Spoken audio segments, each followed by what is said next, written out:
Week 2, interpretations of big cultural themes, some individual cities, and cross-national differences. We're going to contrast Chicago with some European cities. Has anybody seen any videos of what happened this weekend in Chicago with the police and their confrontation? Anybody see any of that?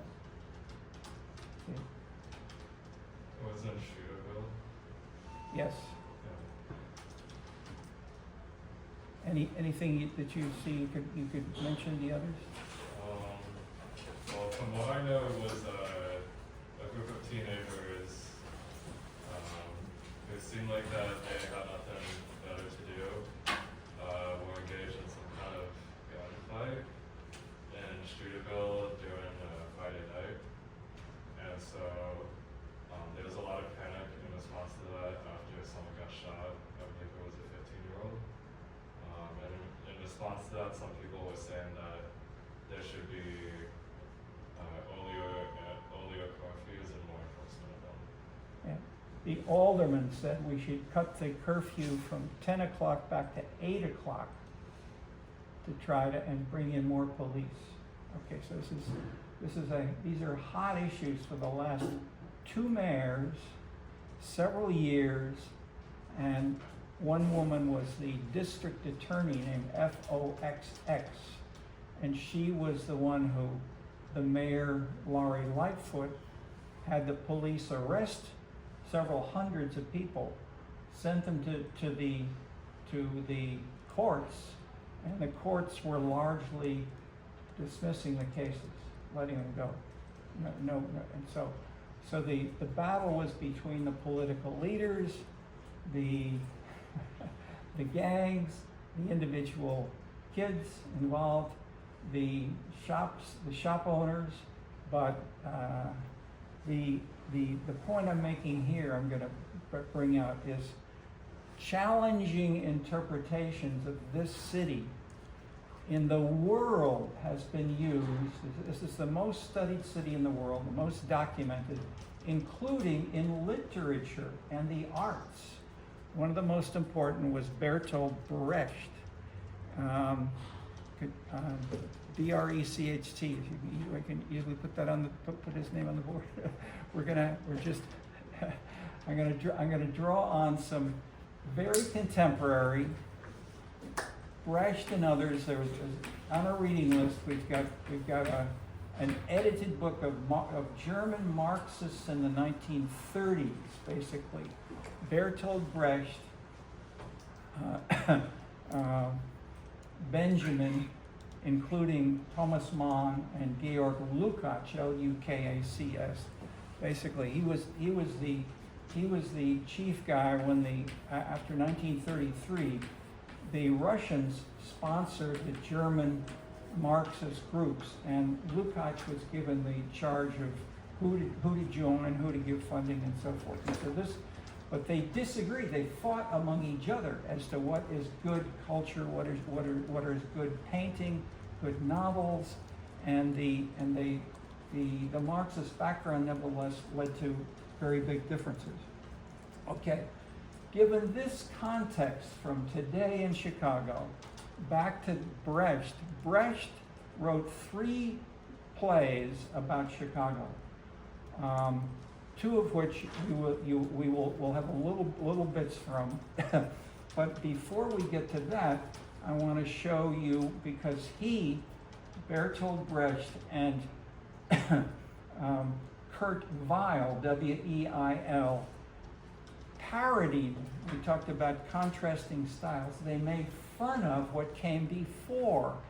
And the key figure before was the person who destroyed Wagner, who destroyed the classical symphony, W-A-G-N-E-R. Okay, so let's put some of these together. Germany was not a country. It was individual republics, states, duchies, counts, and so forth in the 18th and 19th. It was Bismarck around 1870 when they fought the French in the Franco-Prussian War, that integrated Germany and became a strong, important national state. In those years before it was a nation, who gave a sense, what provided a sense of identity? The artists, painters, philosophers. Weimar was the city of Goethe. It later gave the city, the city of Goethe was Weimar, which later gave the name of the Weimar Republic after World War I. When Beethoven was visiting with Goethe, he walked with Goethe, and they were walking along, and there was a couple of aristocrats coming toward them. Beethoven immediately went over to the other side so he wouldn't see them. Goethe stayed and bowed graciously and spoke to them deferentially. And Beethoven, when he saw him, said, there are hundreds of aristocrats, there's only one Beethoven. Okay. The artists against the feudal hierarchy led Beethoven in turn to name his most important piano concerto, the fifth piano concerto. It was called The Emperor, because the emperor was Napoleon, who came in and destroyed much of the feudal order of the respect for the hierarchy of the aristocracy in Germany. So you had, within Germany, you have these debates over who to respect whom and why.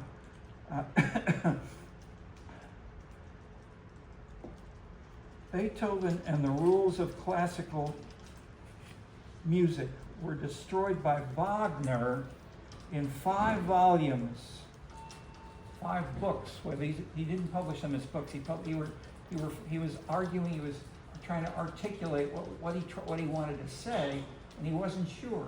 And others were disagreeing with him. But the most important was Nietzsche, who was a leading philosopher, and Schopenhauer in the slightly earlier, but they overlapped, and all 3 of them were writing and arguing, discussing, not really, yes, sometimes disagreeing, but trying to articulate what is German, where and how do we have hierarchy, where do we have power, when do we use violence, etc.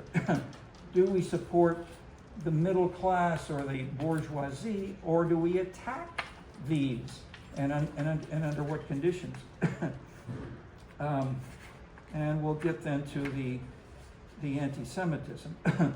This was the first Wagner was The Ring. 4 works, major works that take hours to perform, the whole series. The second half was Tristan and Isolde, Lohengrin, and these took him to the pinnacle of Paris at the end, and his music drastically changed. But we want to give you a flavor of this by introducing, if we could, if you're there, with the Barenboim Bayreuth performance. You see that one there? Yeah, actually, yeah. This is in this. This is a trailer, as it says underneath the text there.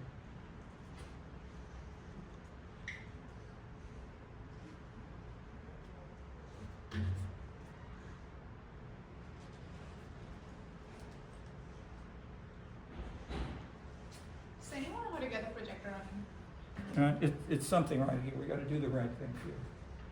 Is this on? It's on there.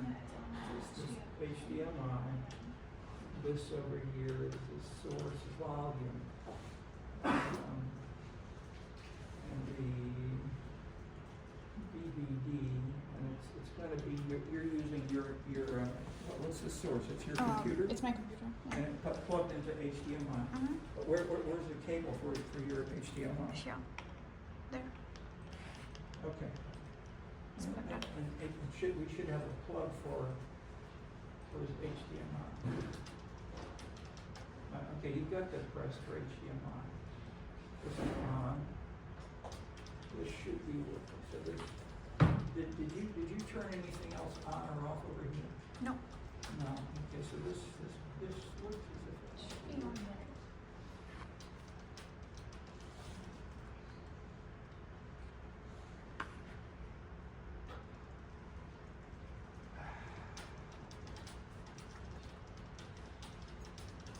probably, we need a little rehearsal. This is the hard part. Okay, what else? There's one, we may need one button, if the HDMI still says it's off, then somehow, something else has gotta be turned on. Is this the, Hang on a second. we need, Let me try it on. Yeah, I think it's okay.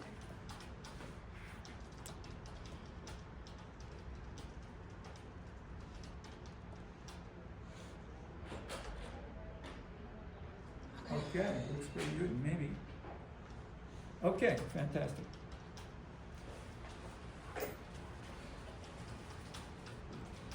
No, much higher. Right up the top. No. Much higher?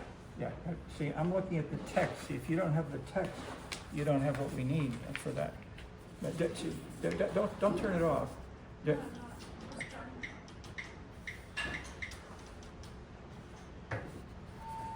Looks like this. That's what I sent you. Mm-hmm. Seems we need that address. Yeah, this is the one. It's just the volume. No, but that's the. Wait a minute. This is.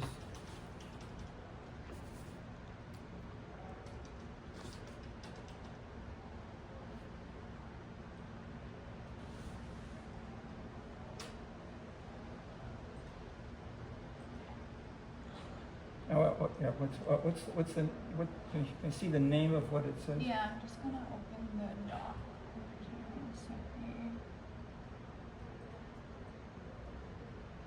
This is the one? See, I think you're in the wrong file.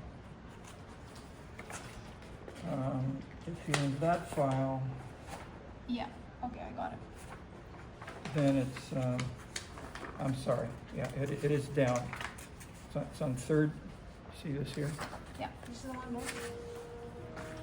Yeah, no, we need lots of volume. I mean, this is the max for my.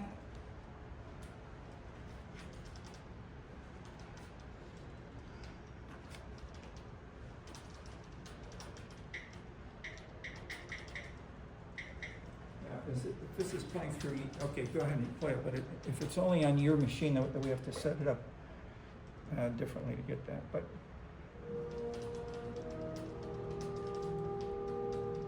Yeah, I guess that is right, that's great. The,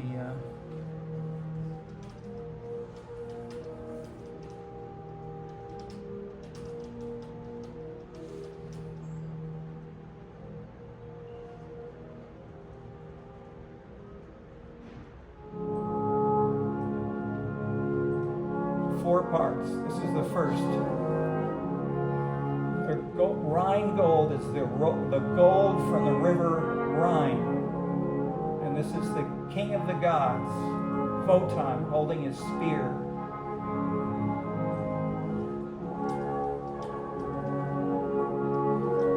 And his wife is saying,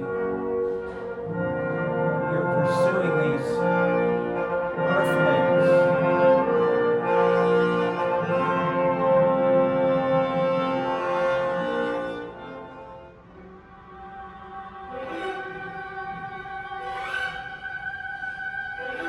This is the second opera, the second work, musical symphony. These are the dead warriors, and they will be transported by the Valkyries, the women on horseback, led by Brunhilde. This is the most famous theme of the whole work. Pa, pa, pa, pa, pa.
is the daughter of the god, Wotan. This is the son with another earthling, Siegfried. So they're half brother, sister.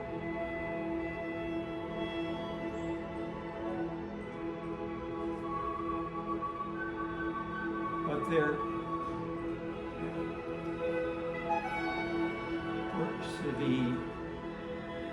I won't go into it. The incestual relations are part of the theme.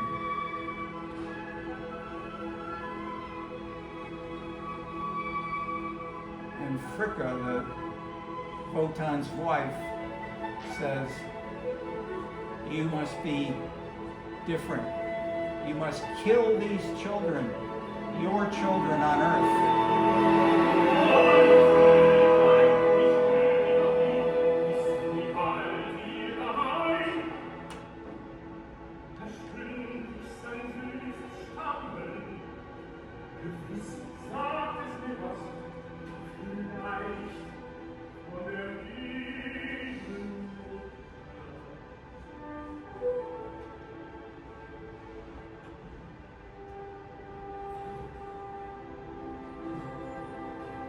He's raised in a forest, not by any humans. This is the fourth work.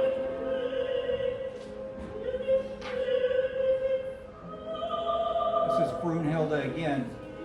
She was the leader of the Valkyries, the women horseback.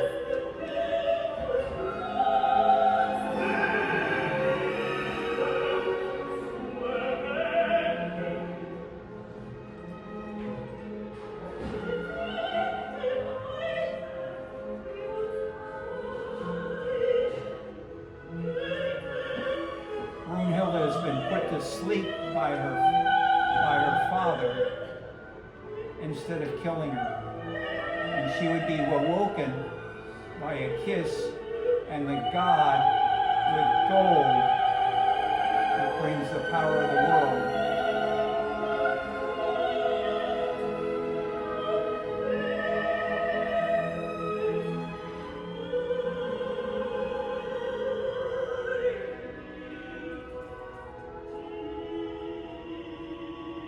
But someone else kills Siegfried, takes the gold away from his ring. And Brunhilde doesn't know.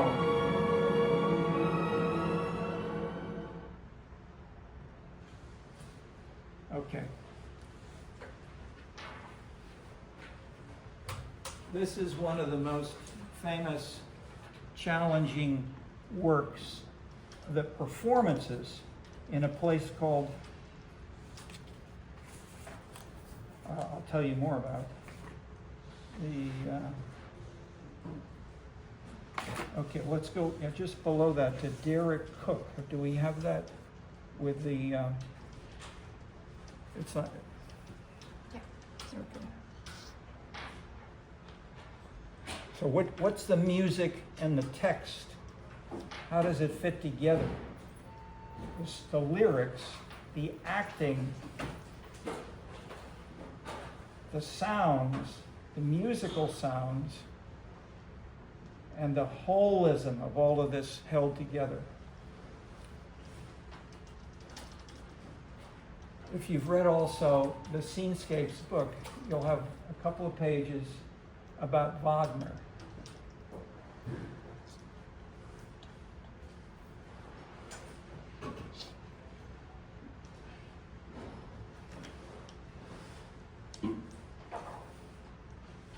And this is the leading English Wagnerian interpreter. I was born to Derek Cook. Yeah, there we go.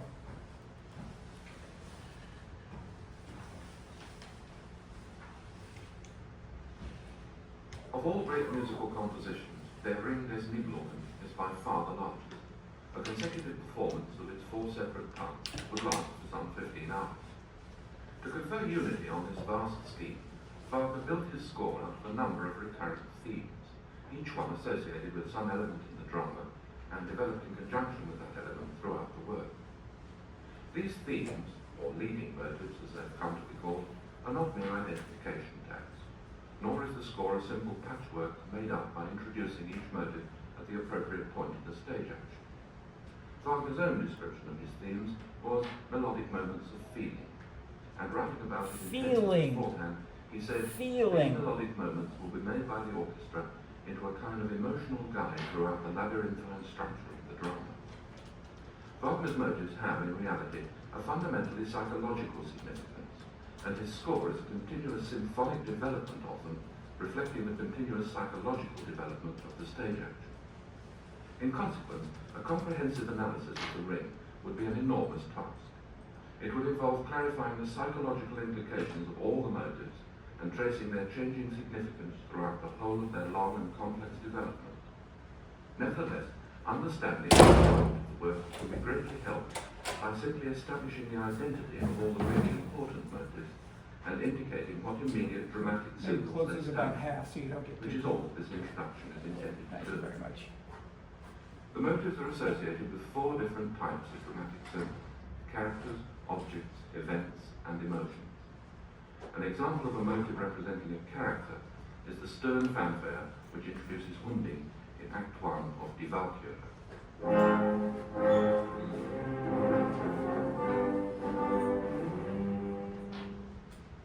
An example of a motive representing an object is the genial theme associated with Freya's golden apple. This is introduced in Scene 2 of Das Rheingold. It's sung by Fafner as he explains the value of the apples to Fassel.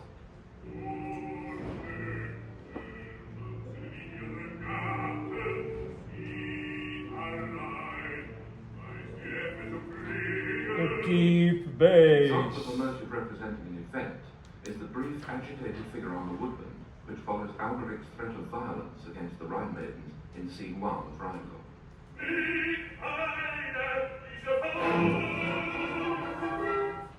An example of a motive representing an emotion is the furious repeated figure on the orchestra which portrays Siegfried's anger during Act 1 of Siegfried.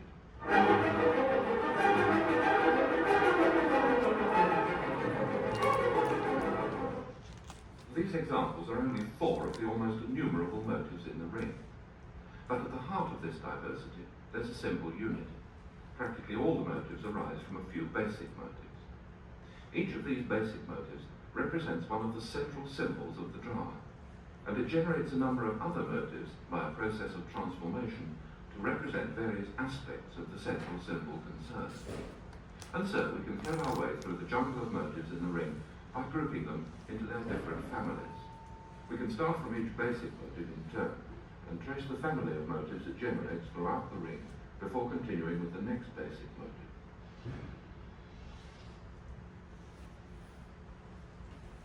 Okay, that's our short version. I think it's two both sides vinyl records continuing this, and he's written many books as well. His name is Derek Cooke, Cooke, and he wrote some of the most thoughtful, clear statements in readable English. Wagner and Nietzsche were very difficult to read or interpret, and in German or in French or in English, and the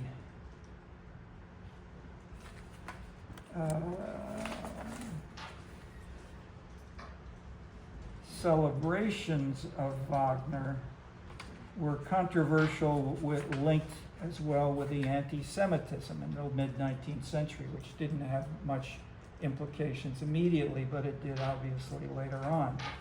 I'm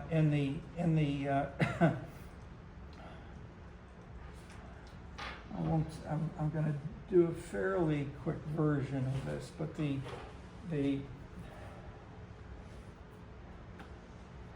there's more literature on Wagner on anything in the world except for the Bible. Bible is number 1, Wagner is number 2, at least a few years ago. People have been trying to interpret this. One of the best is now is a new book just a few years ago by Alan Ross.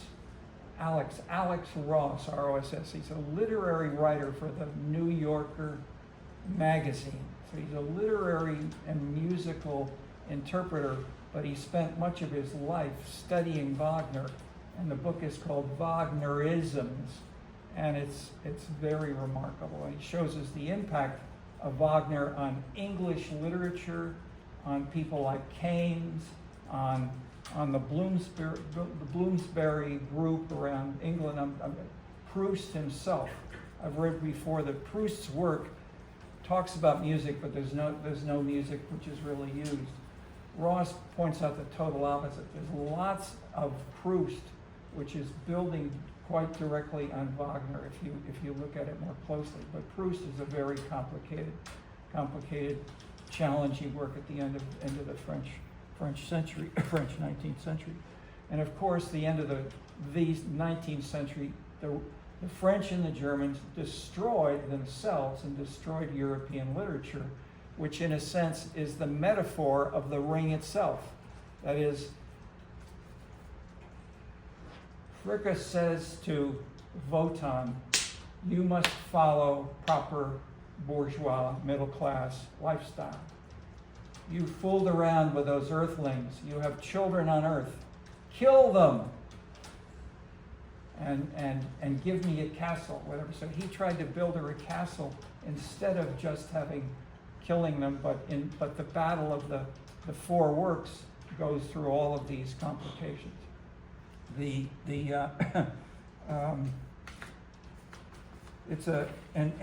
end, at the beginning, they use the gold. They steal the gold from the Rhine Maiden, from the Rhine River. The Rhine Maidens are protecting it. They get the two giants. They build the castle. The gods walk in over the bridge onto the castle.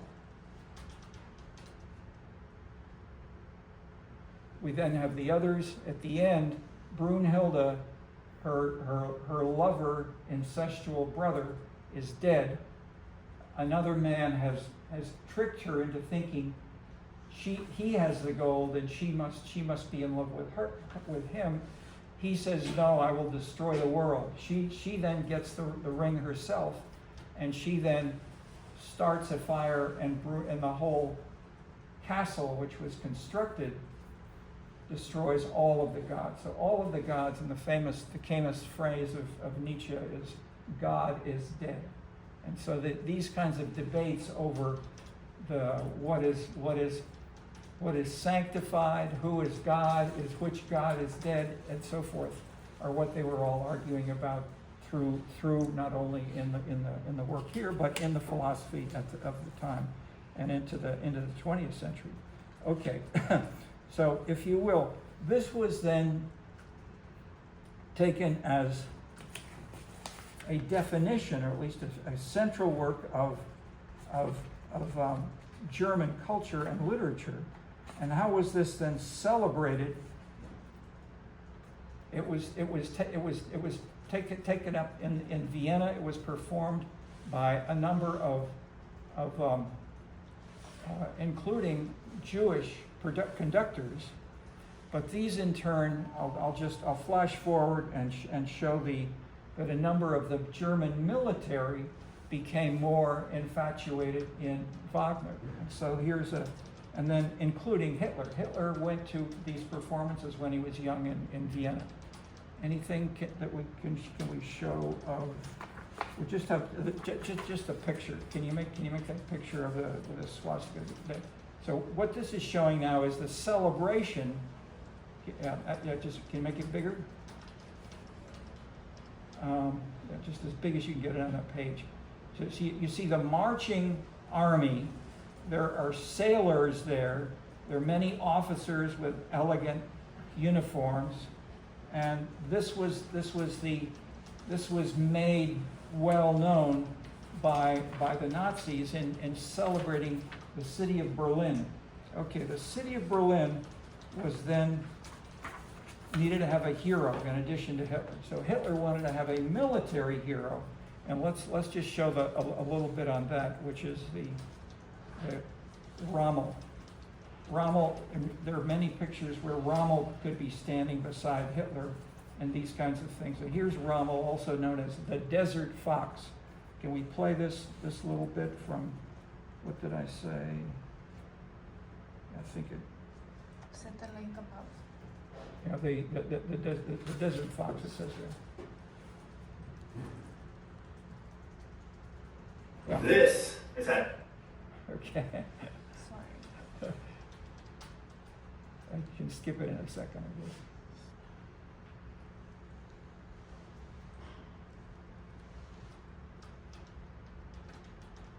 Isn't this one? Yeah, I think so. Yes. The Desert Fox, German commander. Rommel was born in Heidenheim, Germany on November 15, No, I'm sorry. 1891. No. He joined the Wrong one. There's I gave you one with the, The link you gave me says show 1 minute, it's Oh, just this one. above it. Yeah, that's it, there we go. Perhaps the most famous general, not only from the German army, but from any army in the Second World War. Even monumental figures like Montgomery, Patton, Zhukov, and Guderian don't even come close in terms of fame. Perhaps this is due to his impact being made directly against the British and Commonwealth forces, and we would go on to write the history of the war. The fact that he can be positioned as being anti-Nazi due to his untimely end makes him the perfect candidate to admire without it coming across as praising the enemy regime, which most in the English-speaking world would find abhorrent. He was, in Field Marshal Auchinleck's words, a superman with supernatural powers, according to the soldiers of the British Empire in North Africa. They were terrified of him. Instead of referring to the enemy, or the Jerries, as in the First War, they would simply say Rommel instead. A directive had to be sent out to stop this in an attempt to fix the drop in morale. In spite of all this, not much is actually known of his life to most people except that he fought the British in North Africa and how he met his end. I'd like to begin making some bigger biographical videos such as this occasionally, so who better to start with than the most famous general of the war? Some future episodes I had in mind, if this video is well received, are figures such as Oswald Mosley and Leon de Grael, whose names are often mentioned but not much is actually known about. That is for a later date though. Before we continue, I'd like to thank my first Patreon donate. Stop. Okay, so Rommel would drive around in front of the tanks. Well, 1936 in the Berlin Auto Show, Hitler said, we want to have all the Germans be able to drive their cars the way the Americans do. And we will have a people's car. And it is still driven around, called a Beetle. And the designer of it was named Dr. Porsche, P-O-R-S-C-H-E. As I was driving in tonight, a Porsche went by me at twice my speed on Martin Luther King Drive, and I was amused by seeing that continuation. Okay, so if this is the celebration of the Wagnerian powerful Superman, the term Superman was applied to Nietzsche and to some of this in Wagner by the English commentator whose name I'm blocking on.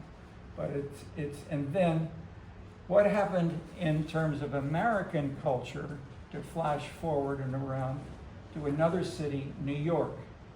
New York, with its Jewish cartoon creators, saw this coming in the 1930s, and the hero of the Americans at the time from Hollywood was the cowboy. And the cowboy has to be in the minds of, in the discussion, this is all in emails, discussion, it's written up in the 1930s.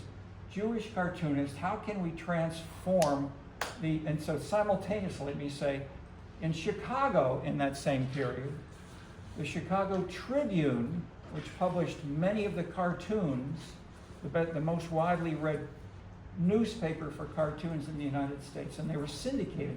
So they were syndicated in several hundred local newspapers all over the country.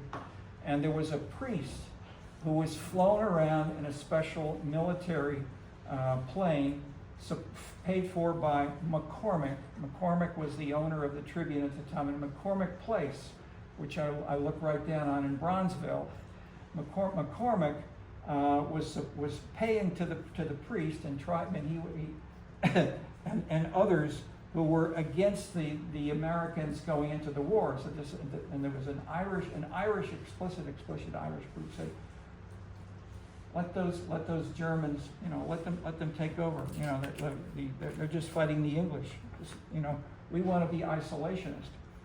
And the Americans did not engage until later on. But the New York Jewish folks were saying, we want to engage Americans in this war soon.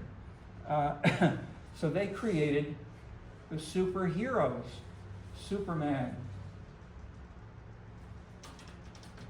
et cetera, 4, 5, 6 of them, who we now know today, and they still make Hollywood films. Okay, so the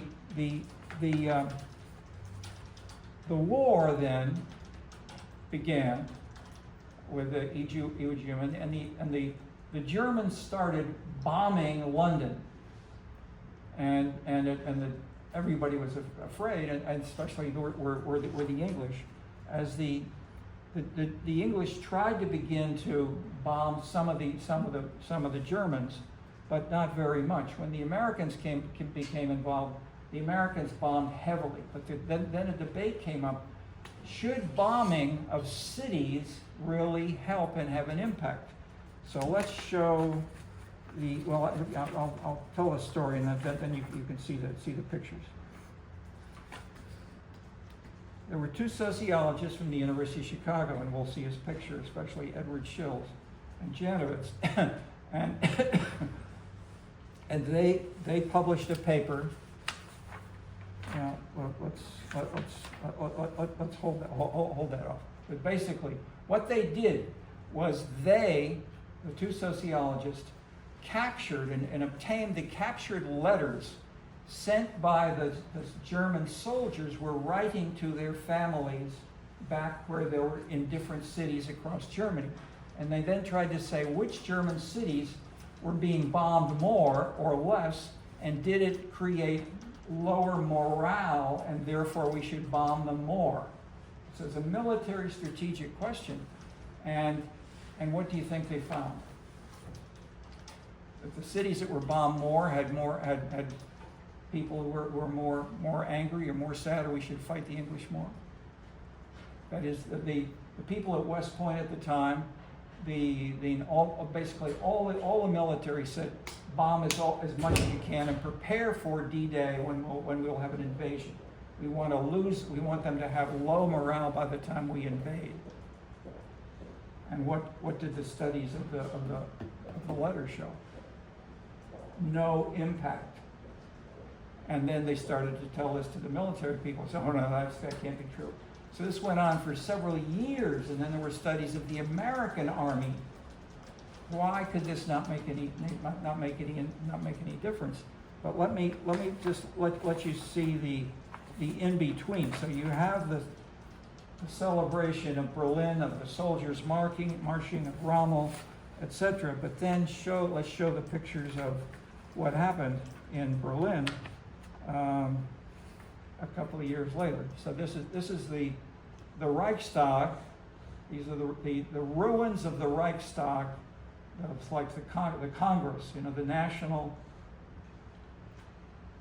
building was destroyed by bombs. And here are the Russian soldiers conquering Berlin, carrying up and lifting up the cross and hammer, bright red flag. Yeah, we lost the cover in this, but it's probably a Russian soldier sitting there in front of the Reichstag ruins. And the next page is a bigger photo of the Reichstag. There we go. And you see, even in the front, you see the little bit remains of a statue of a man nude in front of it, and then behind it is the burned out 1 month after the fall of Berlin. Okay, the next one is just a soldier there, and the question is, what generates strong morale to fight? And just below it, can you make the headline, the title a little bigger so they can read that? Cohesion and Disintegration in the Wehrmacht in World War II. Okay, famous paper by Edward Shills and Joseph. Yeah, you can go on to the Blitz. The London Blitz is the next, because they were working in London. So this is the way a London bus was bombed simultaneously. They were working surrounded by stuff like this, translating and trying to make sense of those letters, and you know, coming up with these findings.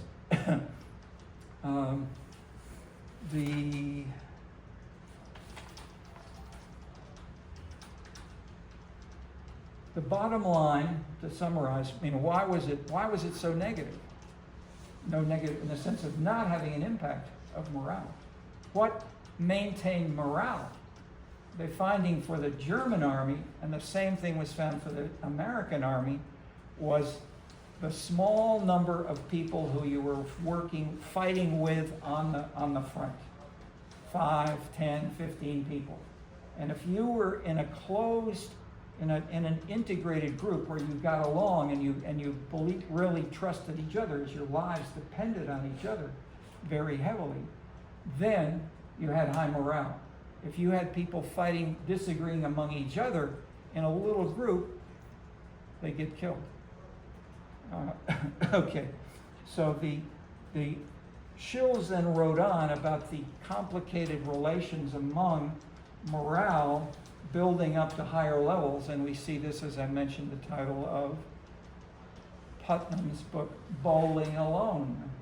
If you bowl alone and you no longer have a group that is building morale with a team together, you lose legitimacy in the whole national structure. That's the implication of Putnam, Tocqueville, and Shills is bringing these things out. Okay, the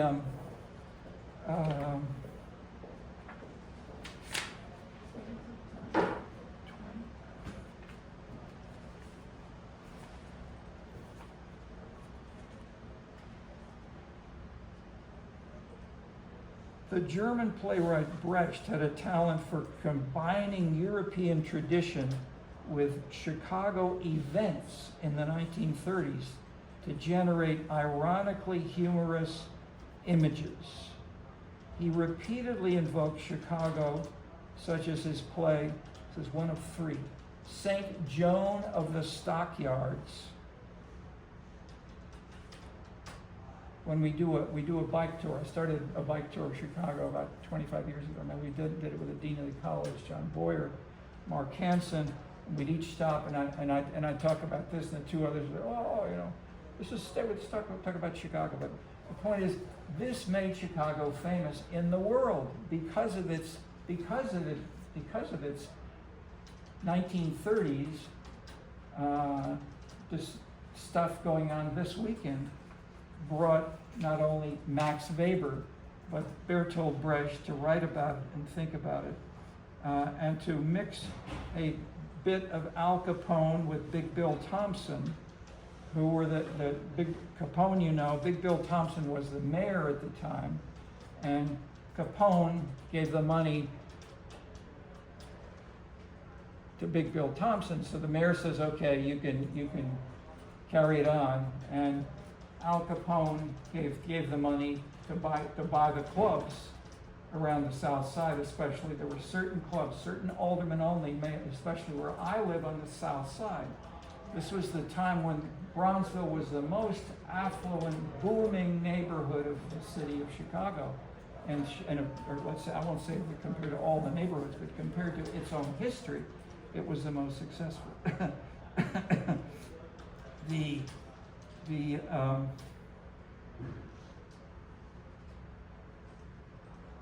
Filmmakers from Hollywood to Rome have invoked Chicago as the locus classicus of the urban gangster, certainly in the Depression era with nightclubs, shootouts, and car chases. But let's just then look at the German versions of critiquing the romantic nationalist conception of Germany. So let's what else do we have? Do we have there to show?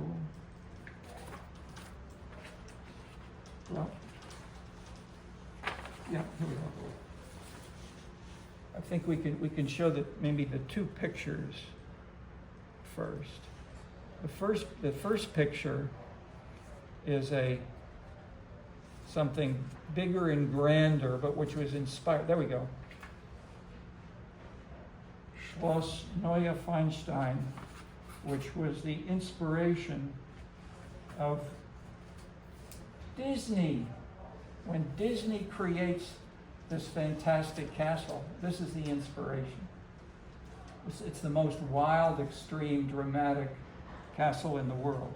It was built for the Bavarian king Ludwig II, 1845 to 1886. Died young. It was begun in 1868, but never fully completed. The king saw his castle as a monument. So it was partly an effort to build a celebration of himself, but and I'm wearing a hunting jacket today. I don't get to wear this very often, but I said, okay, I'll put this on. I'll show you what you can find in Bavaria. Okay, this is the Bavarian castle. And so Ludwig said, someone whose music I've heard a few times now, and it's Wagner. And I want him to come to Bavaria, and I want to celebrate him and its music. And so he said, what can we do? Anything to celebrate Wagner. And so that's the second photograph. We will take a little town outside Munich, and here's a show of it inside and outside. Bayreutھ, Bayreuth became so famous, the most famous place ever for performing Wagnerian music, and they would have tickets that before they tried to hold down the prices more equally, that went for several $1,000s a seat to have these, and people would then sit there for 15 hours. It takes 2 or 3 nights in a row, and then they perform something else. But these 4 works, and then we have just show the picture of Wagner himself. He's an elderly, not so attractive picture to try to make him look. If it doesn't come right up, we'll skip. Okay, no, maybe it's not enough. Okay, we'll skip it. Okay, so what we'll go on to is to show you how Brecht, in turn, yeah, there we go. There's Wagner. So Wagner, in a sense, had destroyed the classical symphony, had destroyed Beethoven, and Beethoven had destroyed the aristocracy with this focus on creativity. So these battles are going on among these creators, among interpreters, among the philosophers, and so forth. And so having this leading into the German military, we then had Brecht and Kurt Weill. They in turn wrote 2 major musical works, and let's show the little bit from Mahagoni. So one is called, anybody hear of their works? Know any of these things? One's called the Threepenny Opera. Threepenny Opera is more well known, and the one song has been performed by many performers, African American and others. But the Mahagoni is the more musically complicated and subtle work, and we want to get. I almost accepted Dark Circles. And if we then look at the theme of cities,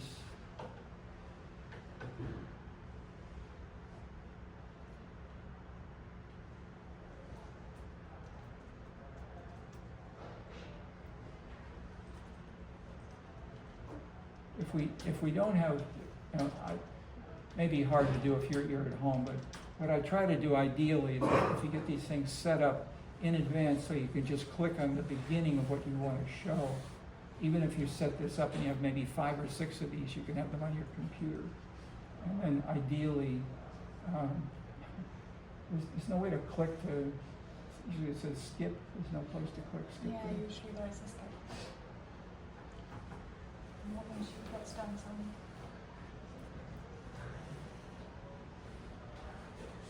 Maybe we got the wrong, you think you clicked the right thing? If you try, can you drag over the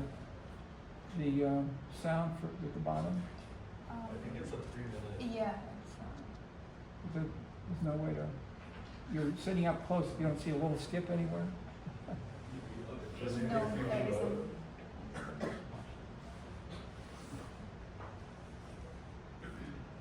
No, because I think I played a little bit of this morning and it ran. I didn't do this, so I'm worried we're not going to get to the brushed at all.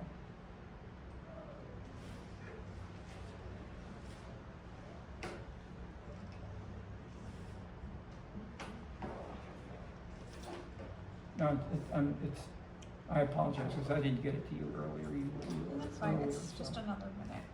so, all right, so let me fill in one or two more things.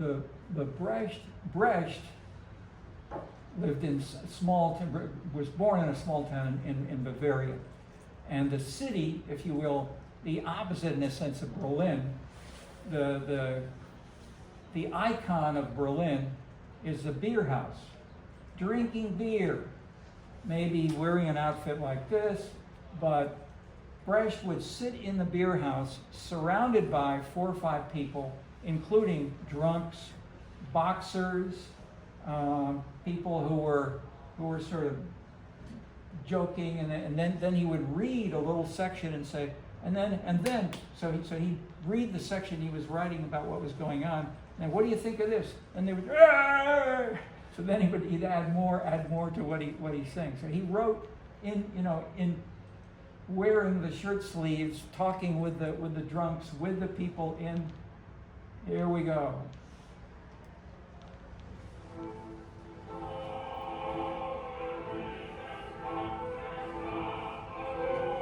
The rise and fall. Mahagoni kann überall sein. Die geografische Lage spielt überhaupt keine Rolle. Und deshalb bleiben wir hier, sagt die Witwe Leocadia Bettli. Selbst in der Wüste kann man eine Stadt gründen, die Fangnetze auswerfen und den vorüberziehenden Goldgräbern, Bars, Bordellen und zweifelhaften Angeboten das Geld aus der Tasche ziehen.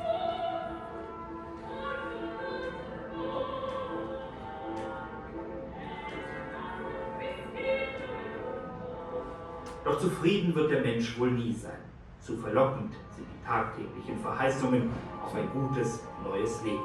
Alles wird akzeptiert, nur kein Stillstand. There are four Alaskans with lots of money, and they show up, and they do 4 things that they exceed in Mahagoni passt sich indulging, doch jeder Konjunkturlage an. and they Auch ein each heraufziehender die Hurrikan from getting ist too nicht much of wirklich what they eine wanted. Bedrohung. Was an einem Tag noch verboten ist, wendet sich schon am nächsten zum Motto: Du darfst alles. Nur eines bleibt bestehen. Man muss Geld besitzen, um an dieser Welt teilhaben zu können. So she's the woman. Her idea was how to create the city here, Mahagoni. 1930, zur Entstehungszeit des Werkes, war die von Jazzrhythmen und Schlagermelodien erfüllte Musik für das damals konventionelle Publikum fast schon ein Schock. Vor dem Hintergrund von mehr als 3 Millionen Arbeitslosen geriet die Uraufführung in Leipzig auch zu einem handfesten Theaterskandal. Heute jedoch lieben wir diese suffisanten Anspielungen und ironischen Brechungen.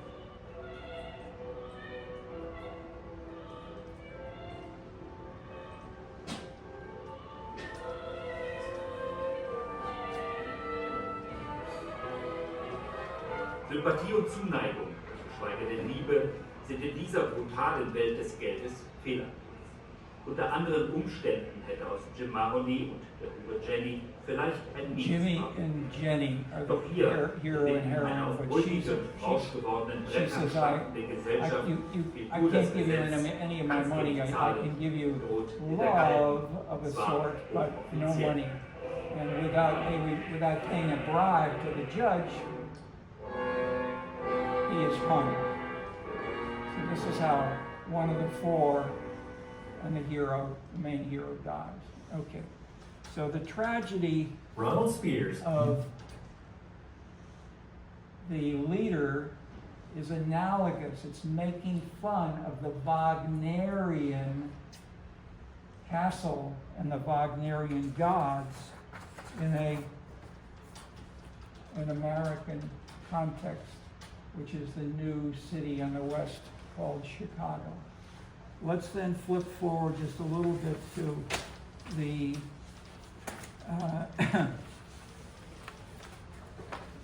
the Arturo We, more specifically, in the second show of Brecht.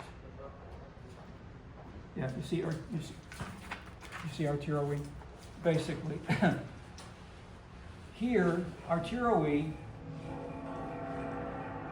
is trying to build a cauliflower trust. 15 years since, an ordinary Joe from the Bronx, with 7 side pals, out of work, looking for direction.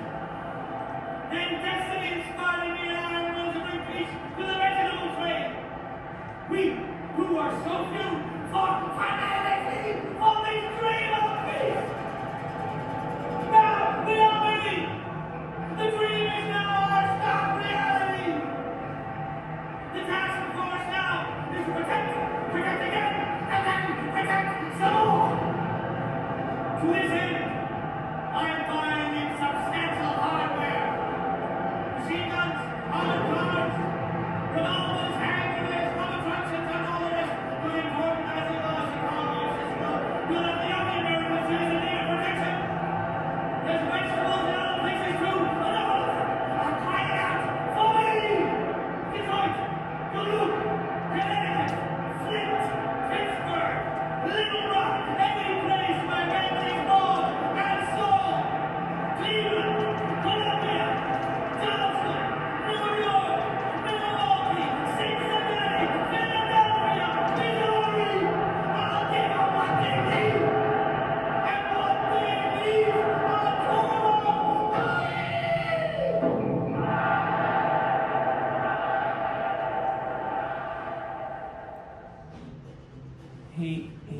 He rose to power because he became the head of the Cauliflower Trust in Chicago. And the money from the Cauliflower Trust, he was able to pay the bribes to the judges and to the others and to go to the next city and the next city. Okay, so this is, if you will, the friendly image we have in literature and art and music of Chicago in Europe and around the world. Okay, I'll just mention, let's see where it, another image of a European visitor who we're leading into where we're talking around Marxism, we're talking about Wagner, we're talking about the different German cities. Marx was still critical through the mid-20th century until, say, 1989, and in many respects for the Europeans. Bourdieu is still widely read in courses like this called Culture and more. And his most famous book is called Distinction. He was inspired by the hero in Paris of Jean-Paul Sartre, S-A-R-T-R-E, who did not compose in a beer hall, he composed in a Paris cafe.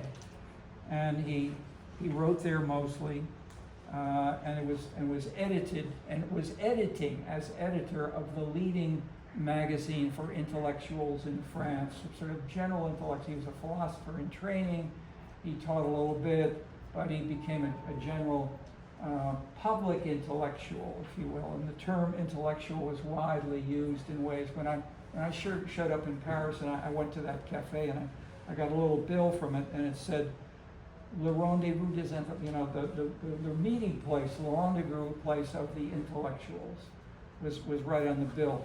I mean, to see this, I'd never seen anything like this in America before, so wow, this is a different way of assessing and interpreting intellectuals and artists and culture, and this, we're elaborating this now further, but what did he write about when he was then in Chicago? He came here with his girlfriend, was Simone de Beauvoir, who wrote one of the famous works on feminism called The Second Sex.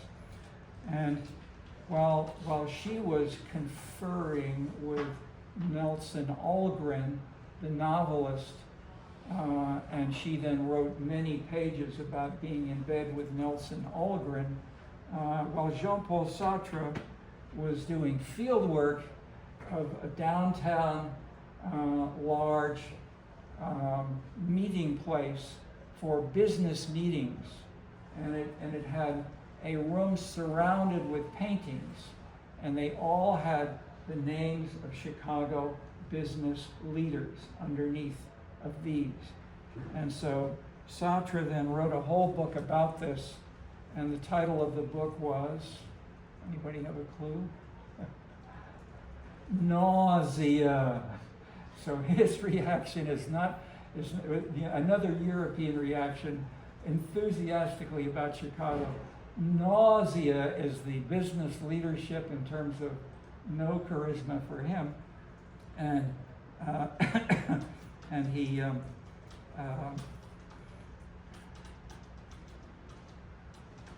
I'll leave it. I'll leave it at that.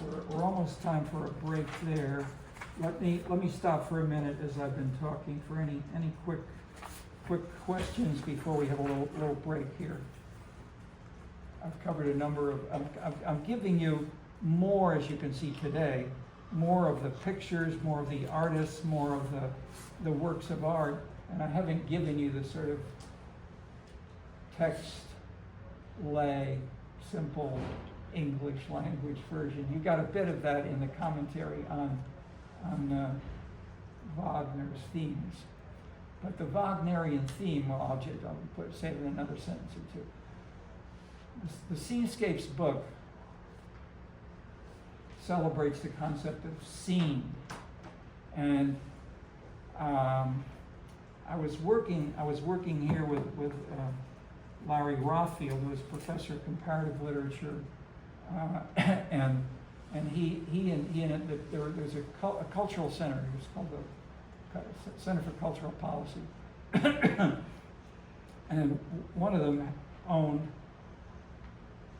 the former home of Hugh Hefner, the founder of Playboy magazine. And there was a big deal, if you will, publicizing and commercializing, let's say, the second sex or whatever. I won't try to apply labels, except to say, we were there with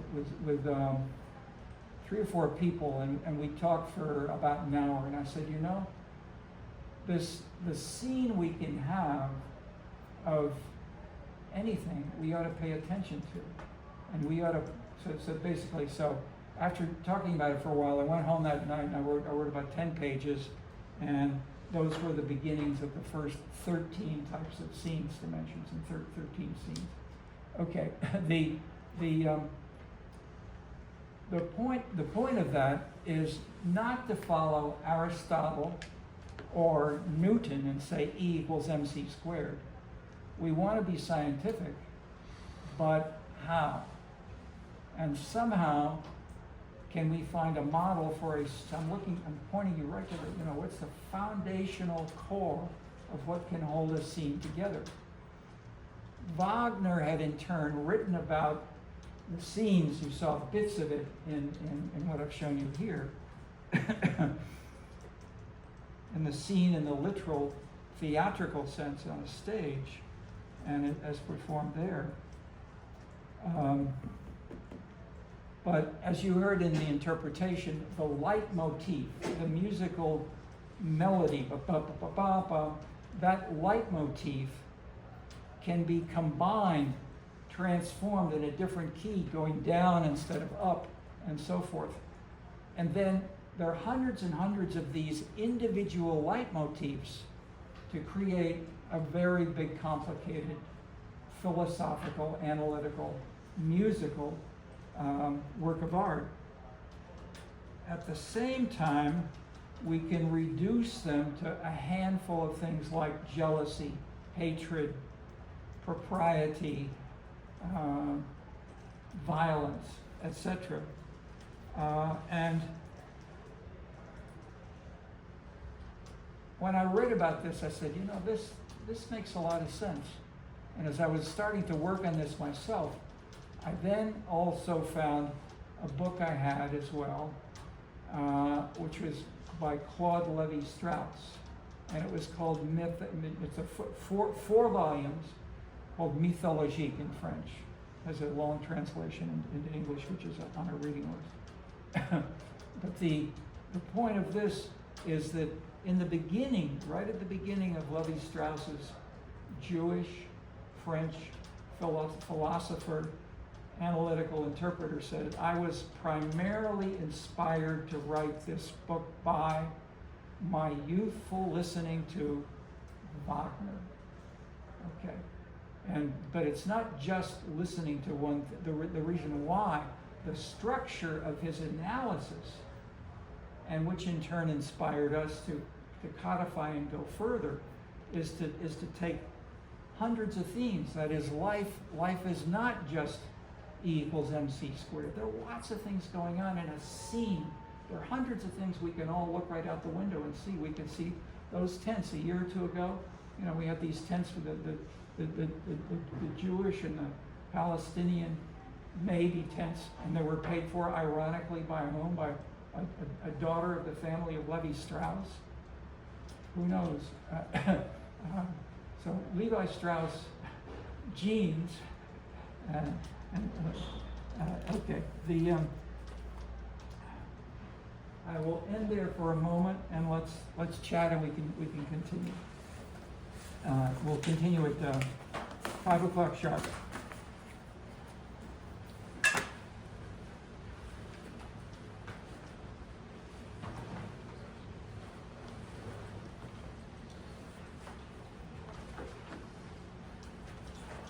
And let's try to have more discussion in the second half. Getting things launched here for you.